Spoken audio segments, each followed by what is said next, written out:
Uncle Beto's English Tips, dicas de inglês do tio Beto. Meus queridos, várias pessoas me perguntam assim, pessoas que estão iniciando a sua longa caminhada para aprender a falar inglês, o que são listas de verbos. As listas de verbos a gente tem que decorar, elas são divididas em duas listas. Os verbos regulares, tabela de verbos regulares, infinitivo, passado e particípio, porque o passado e particípio são parecidos. Então, eles encaixam na mesma coluna dos verbos regulares. Aqui é a tradução. Infinitivo e o passado e o particípio da tabela de verbos regulares. E os verbos irregulares. Aí, vocês observem, que eu tenho o infinitivo do verbo irregular, aí eu tenho o passado dele, aí eu tenho o particípio, não é? E aqui é a tradução. Então seriam 3 colunas de verbos, Aqui é o infinitivo com esse to, aqui é o passado dele, que é de um jeito, e o particípio do mesmo verbo é de outro jeito. Então eu tenho que decorar sempre o infinitivo, o passado simples e o particípio, porque eu vou utilizar desses 3 tempos verbais aqui em todas situações humanas possíveis da língua inglesa, ok? O que são verbos regulares? São verbos em que o passado deles acrescenta-se ed. E tem vários verbos na lista de verbos regulares terminados em ed, no passado e no particípio. Depois eu tenho os verbos irregulares. Os verbos irregulares são aqueles verbos que não seguem a regra do ed. Cada um deles tem uma terminação no passado e uma terminação no particípio passado. É só vocês observarem, vejam uma lista de verbos. Aí, tá vendo? São divididos sempre assim, em infinitivo, passado e particípio. A lista de verbos regulares e a lista de verbos irregulares. Muito bem. Para que eu tenho que decorar isso e para que serve isso? Para você montar uma frase no presente, no passado simples e no passado composto. Você vai usar essas 3 listas, de infinitivo, passado e particípio para montar o seu presente simples, o seu passado simples e o present perfect, que é aquele passado composto, aquele do have. Have been, have gone, have done. Entenderam? Então, quando você for montar uma frase no presente, você pega o verbo no infinitivo, tira o to, você já tem o verbo no presente. Vamos supor que você queira falar no presente, eu trabalho bastante.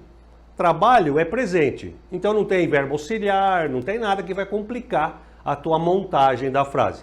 Aí você pega o verbo trabalhar, tira o to, já está no presente. I work a lot.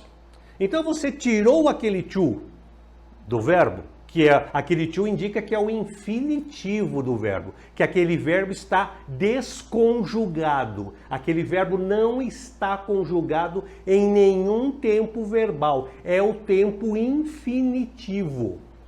Tirou o to, você já está no presente. Aí você pega qualquer verbo, sei lá, eu me encontro com a minha namorada todo final de semana. Eu me encontro, presente simples. Pega o verbo encontro, tira o to, você já está no presente. I meet my girlfriend every weekend. I meet, tá vendo? Eu pego o meet, tirou o to, já está no presente. Entenderam para que serve, por que eu tenho que decorar o infinitivo do verbo? Para montar o presente, tirando o to, ok? O passado simples. Quando você for montar uma frase no passado simples, que não seja pergunta, você precisa do verbo no passado. Então você tem que decorar aquela segunda coluna das listas, que são o quê? Os verbos no passado. Você pode precisar, por exemplo, montar uma frase assim, eu trabalhei muito. Passado. Na afirmativa não tem verbo auxiliar, não tem nada no passado. Então, você pega o verbo trabalhar, naquela segunda coluna, que é o passado, você já tem a frase no passado. I worked. Aí, ó. I worked a lot.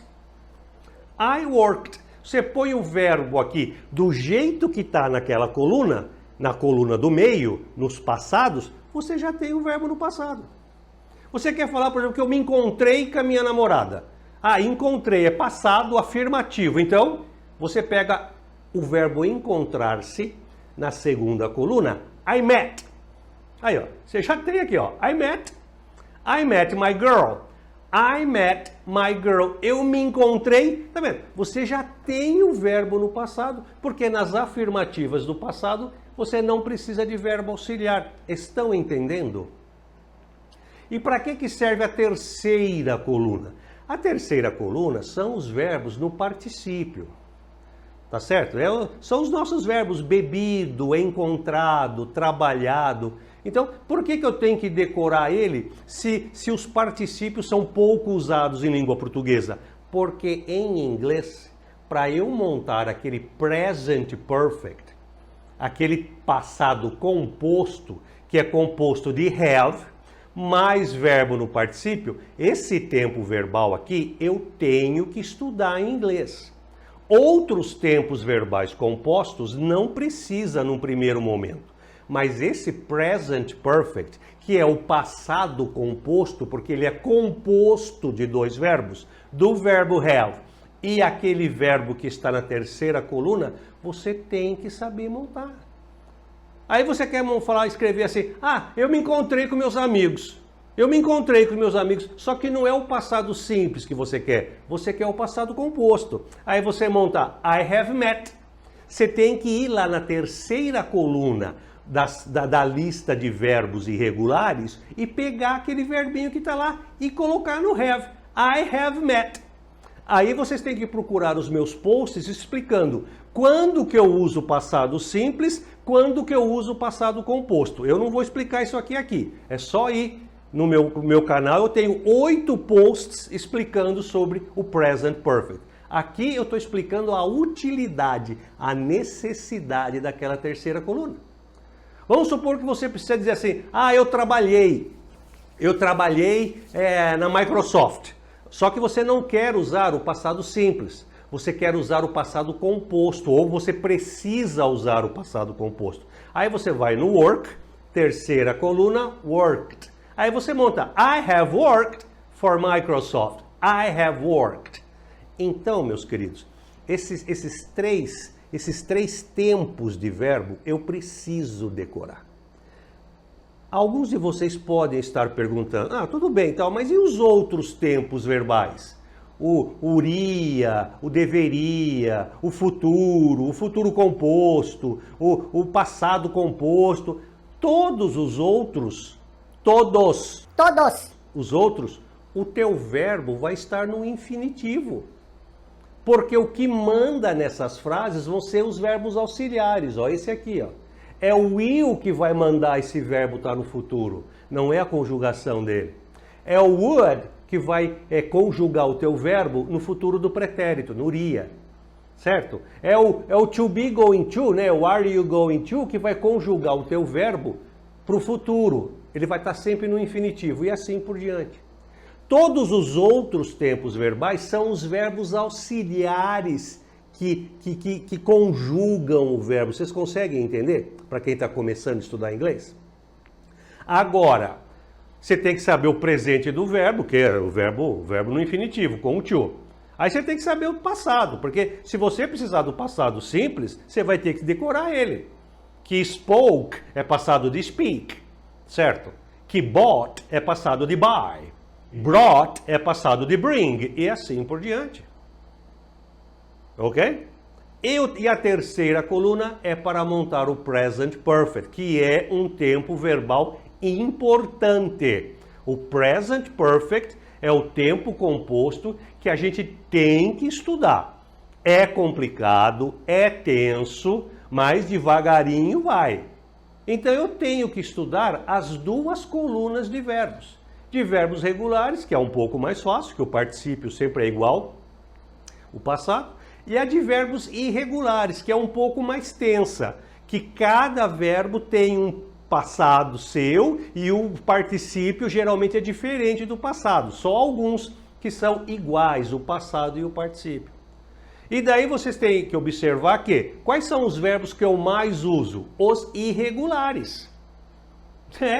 Verbo comer, beber, comprar, verbos do dia a dia, verbo tomar banho, verbo ir, verbo vir, tudo irregular. Então, as tabelas de verbos são muito importantes para vocês decorarem logo no início do seu curso.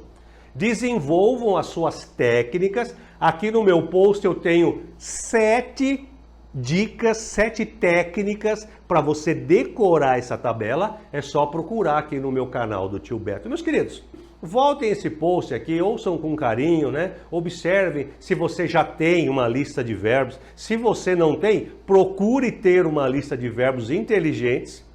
Não são 180 verbos que você tem que decorar. Você tem que decorar 55, 60. Já começa por aí, tá certo? Então, peguem verbos inteligentes, verbos do seu dia a dia, verbos que você usa todo dia. São esses verbos que você vai decorar. Os outros 100 verbos, esses verbos vão aparecer eventualmente na sua longa caminhada do inglês. Devagarinho você vai aprendendo esses verbos inúteis. Primeiro vocês montem uma tabela de verbo regular e irregular, uma tabela inteligente de verbos do seu dia a dia, verbos que você vai usar every day. São esses verbos que você tem que montar a sua tabela de verbos. Espero que vocês tenham gostado. Desculpe o post ter ficado um pouco longo, mas essa primeira explicação é muito importante para as pessoas entenderem a importância de se estudar algumas coisas da língua inglesa. Um beijo para vocês, curtam, compartilhem, inscrevam-se no meu canal. I love you very much. Bye bye.